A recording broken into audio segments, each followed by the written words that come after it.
Charles Purcell presents.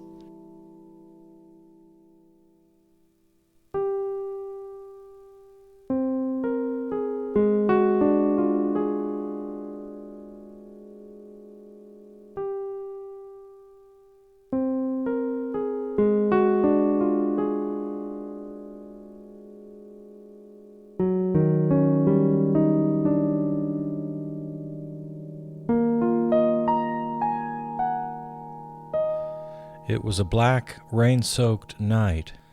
The only light coming from the flicker on the old drugstore. It had been closed since 6 p.m., but that flickering light goes through the night, every night. And he noticed that the flicker was a little quicker than it usually was. It's usually a slow flicker. But the quicker flicker matched the quicker pace of his steps as he tried to beat the rain. Nothing came easily for the old man. His pace was usually slow, like the old light on the old drugstore sign. But as the pace of the rain steadily grew, the pace of his gait matched step for step. No one thinks the time will come when things get easier. You hope they will, but somehow they don't. What does happen, though, is your thoughts slow down a bit, and you feel you no longer have the responsibility to keep up. This crossed his mind, subconsciously, but still crossed, and it slowed his pace back down to his normal gait. Now, when daylight broke, his wet clothes were draped on the chair next to his bed, still moist, and leaving a dull discoloration on the wood of the back of the chair, only to be discovered later that evening. But still morning comes, no denying morning. He removed his tired body from the comfort of his bed and shuffled to his breakfast. Things have been making too much sense lately. He was troubled by the thoughts in his mind that seemed to align with each other. He wasn't used to that. He was more accustomed to the thoughts in his mind being jumbled, scattered, overlapping one another. Thoughts that might trouble most men, but a pattern to which he'd become accustomed. So when his thoughts became clearer, more linear, it brought to him an ominous discomfort, as though he were losing something. Breakfast was decided easily, because the decision had been made decades earlier. Toast, 1 egg, half a banana, that was it. Later in the morning, half a grapefruit, maybe some peanut butter on crackers. That was all he needed. It never changed. His linear thoughts began traveling over time, and it took him back to his youth. Lovely warm summer days that lasted long into the night, long after the sun went down, barefooted, still running through the grass, with the chatter of friends and siblings echoing, bouncing off cherry trees and lightning bugs.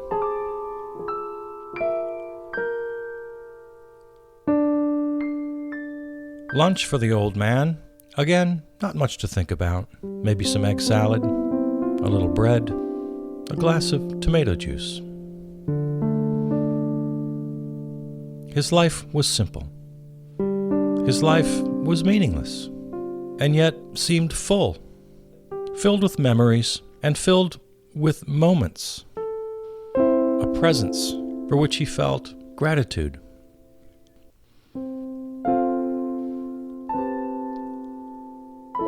By nightfall, with some rain returning, and once again on his way home, his linear thoughts once again began to scatter.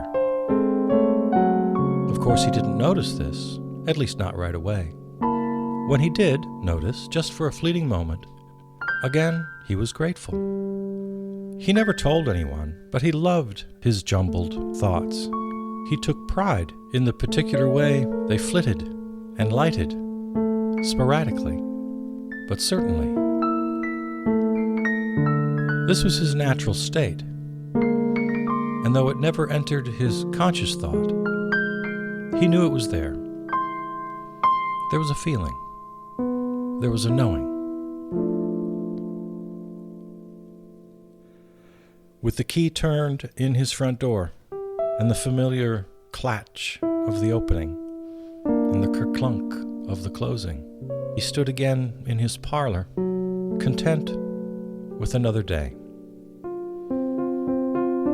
Now, when I say parlor, that word might be a little misleading. It suggests a more ostentatious home than would be accurate. The parlor was really little more than a small 7-foot by 7-foot entry with a picture of his old dog. He liked to look at the old dog. Shemp. Shemp was his name. Named after the least popular of the Three Stooges, who he loved as a boy. He thought Shemp didn't get enough credit, and he thought Shemp was the funniest of them all.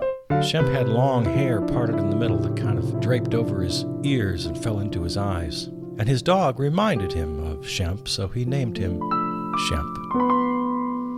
That was many, many years ago. But he saved a picture, went to the thrift store and bought a little frame, and put Shemp up in his entry, which he called the parlor. It was a very modest house. The small entry led to a small living room. Again, living room is too grand a word for what it was. A 12-foot square with a round braided rug, an old couch, a small black and white television. He didn't need much.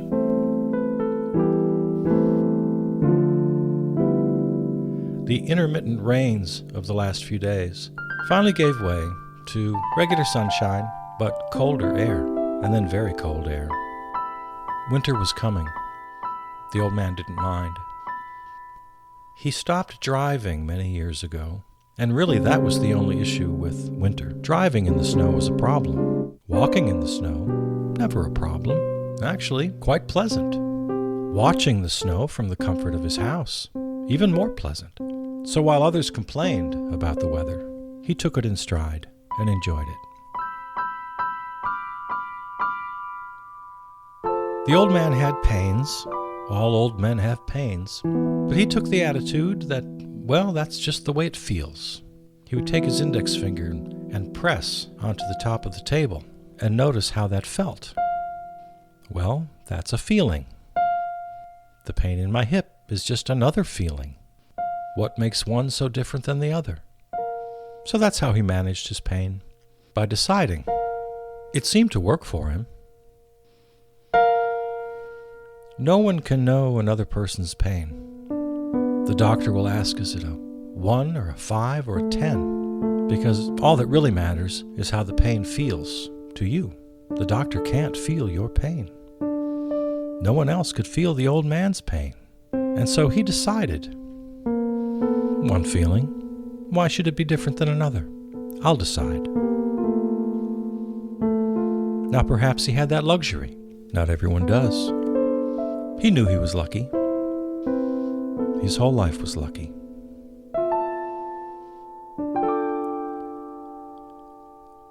Several days passed, and then weeks, and then months. The winter snow came and melted, and made a few more visits, and melted each time. And now the mush of spring was under his feet. He didn't care for spring. It was the least pleasant of the seasons. Wet, sometimes warm, sometimes cold, you could never tell. Muddy. Others were so thrilled and excited. His neighbors would exclaim with joy, "Oh, aren't you so happy that winter is finally over? The sun is shining, warmer weather, finally here."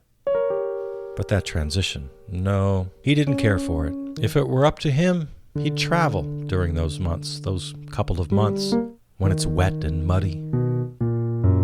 But he hadn't traveled for many years. As a young man, he traveled the world, but now, with limited resources, and to be honest, limited interest, his traveling days were over.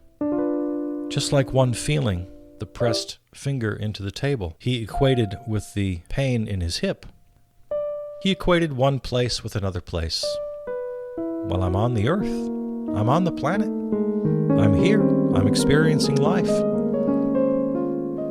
Why should this be substantially different than the life I would be experiencing in Bali or Paris or St. Petersburg? No need to travel.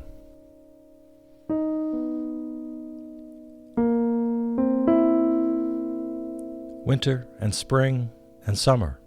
Now it's fall. Early fall, but certainly brisk enough for the old man to know that the hot and humid days of summer are gone and the cool pleasantness of autumn is here.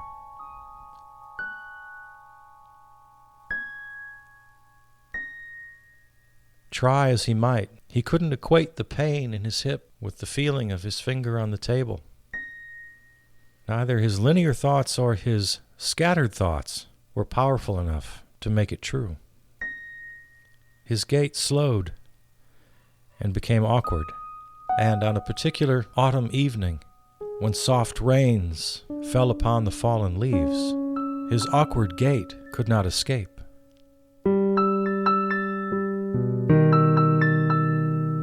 He stopped. He wanted to sit, but there was no bench. There was no stoop. He thought momentarily of sitting on the grass, sitting on the fallen leaves. He enjoyed the aroma caused by the soft rain moistening the fallen leaves. But he knew if he did sit down that he likely would not be able to get himself back up. So he stood, and he breathed, and the raindrops dappled and plopped on his hat.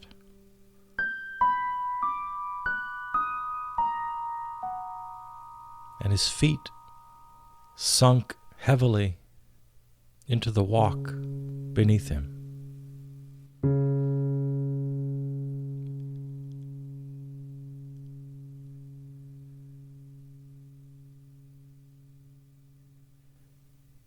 He prayed for scattered thoughts.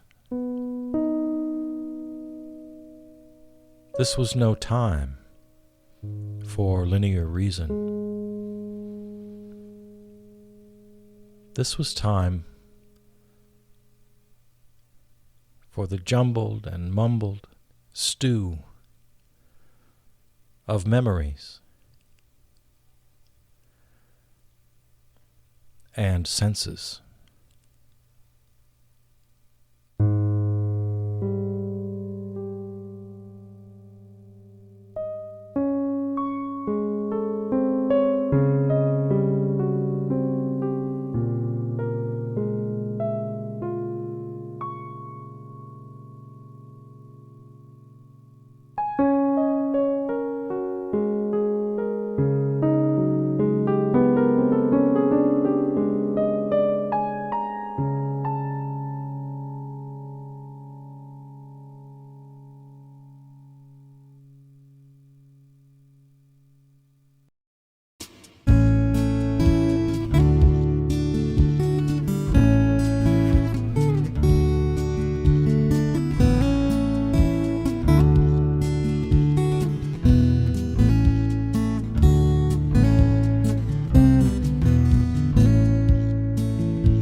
you like about school when you were my age?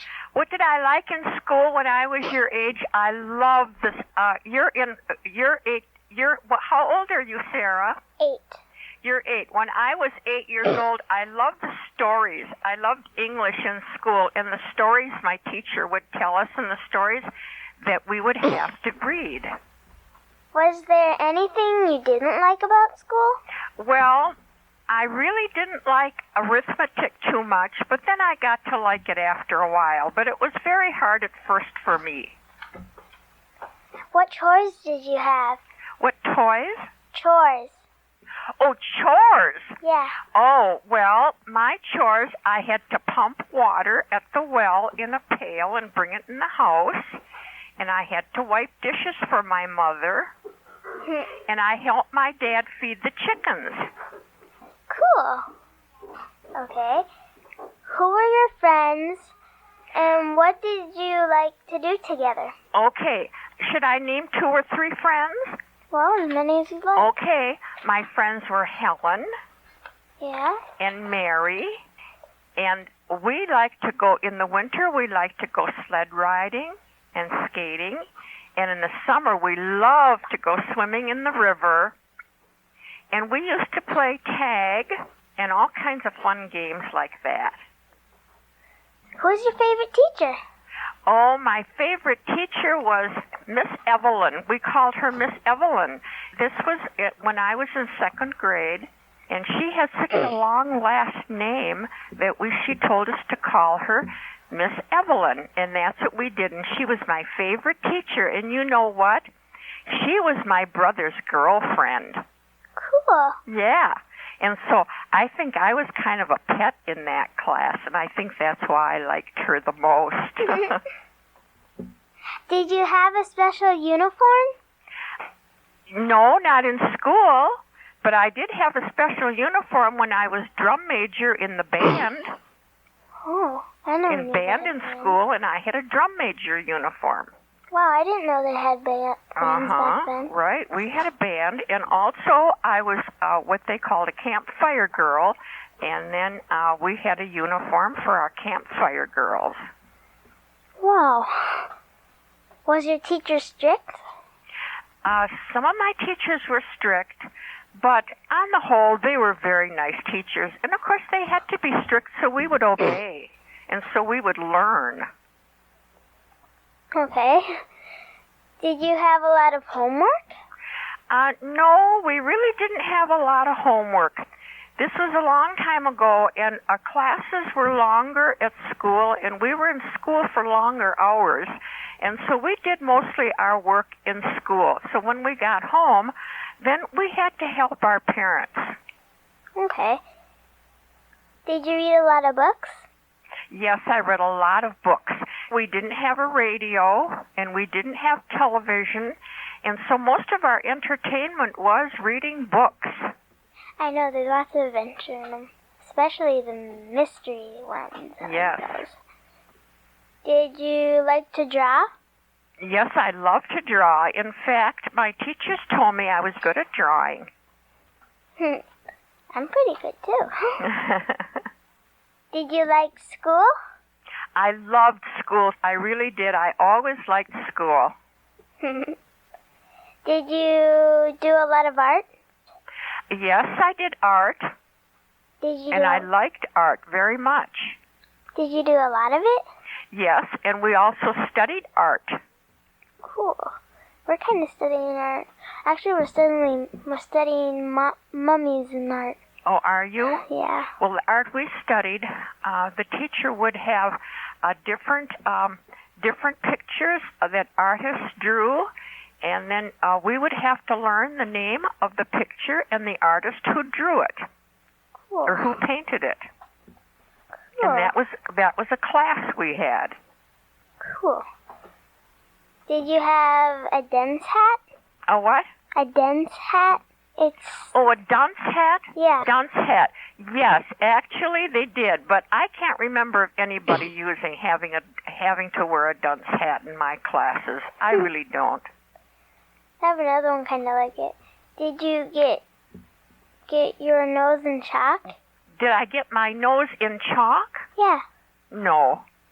What I'm trying to explain is, we went to this farm, Uh-huh. Gibbs Farm, and we saw an old school. Yes. And when somebody was naughty, they rubbed chalk onto the board, and they had to put their, Had to put your nose on it? yeah, Oh. and they couldn't wipe that off. Well, till the I end of don't the day. think that's very fun to do. Mm-mm. Well, that was a punishment? Yeah. Oh, okay. Well, guess it was harmless. Maybe it's better than a dunce cap. I don't know. Well, you had to keep it on for the rest of the day. But if you were allergic to chalk, oh man, that'd be bad. How did you get to school? I walked. How long? Well, it wasn't very long. It was like, I'd say about 4 blocks. Cool. Did you ever get tired of a dress? Well, actually we did, because this was a long, long time ago, and we didn't have too many changes of dresses, so we kind of got used to wearing the same thing. We'd have a dress for school, a couple of dresses for school, and then we'd have a dress for Sunday, and we had that just about all year, the same clothes. Everybody was dressed about the same. Nobody had a lot of clothes. I know, 'cause a long time ago, only girls could wear dresses and boys could only wear pants. Oh, yes, right. And then, And we didn't, and when I was a little girl, girls didn't wear pants. We just wore dresses and skirts. yep. And then finally they let them wear pants, but they couldn't wear jeans, and then they finally let them wear jeans. Right, right. Was school fun? Was school fun? Mm-hmm. Sure, it was fun. Yes, we thought it was fun, especially at recess time. It was a lot of fun. We'd play baseball, and of course the littler kids. There was teeter totters and swings and stuff, but we always had a lot of fun. Let's see. Did you have 4 or 5 grades in your class? Did I have what? 4 or 5 grades in your class. Yes. There were 3 grades in each room, and there were 4 rooms, so there were 12 grades altogether. Did you ever get tattled by your brother or sister? Well, I don't think I got tattled by my brothers too much, and I never had any sisters. But I used to tattle on my brothers. I don't think they tattled on me, but I would tattle on them. Oh, that's all my questions already. Man, I miss you. I can't wait to see you again. Is that the end of the interview? Yeah, there was... Well, fine. How do you think we did? Great. Oh, well, that's good. Well, what is this, a project for school? Yeah, we read a book called Special Trade. Uh-huh. And it's about this old man and a little girl named Nellie. And the old man's name was Bartholomew. And they walked a lot, and they took lots of walks, and they also she had to be in the stroller until she grew up. Oh. And if there was a good dog, they'd stop and pet it, and if there was a bad dog, Bartholomew would shoo it away. And one day, Bartholomew fell down the stairs and had to go to the hospital for a very long time, and Nellie always wrote to him, because she was older than. All right. And then he had to, then every time after the card, she'd write at the bottom, I hope you can come back soon so we can have more walks. So you can take little walks and talk again. Huh? Did they talk in their walks? Yeah. You know what, Sarah? When I was a little girl, what my nickname was? What? Nellie. Cool. Yeah. My nickname was Nellie. You know what, Grandma? After he came back, the smile was out of his eyes. He didn't have any smile in his eyes. But he was in a wheelchair. And he said that their walks would be over. And Nellie said, no, they're not. And she pushed him in his wheelchair. And when she was a little girl, Bartholomew would go to a friend's house, and if the sprinkler was on, he'd roll her right through it. And that's what Nellie did to Bartholomew. Oh. Well, Nellie must have been pretty strong to wheel him in a wheelchair, huh? Yep. Yeah, that's a pretty nice story. Well, I better say goodbye now. My dad's Well, okay then, sweetheart. And I enjoyed the interview. Me too. Okay, have a good time. Bye. Okay, honey, bye-bye. I love you, Sarah. Love you too. Okay, bye-bye, sweetheart. Bye. Bye-bye.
This episode of Charles Bursell Presents is available right now wherever you find your podcasts.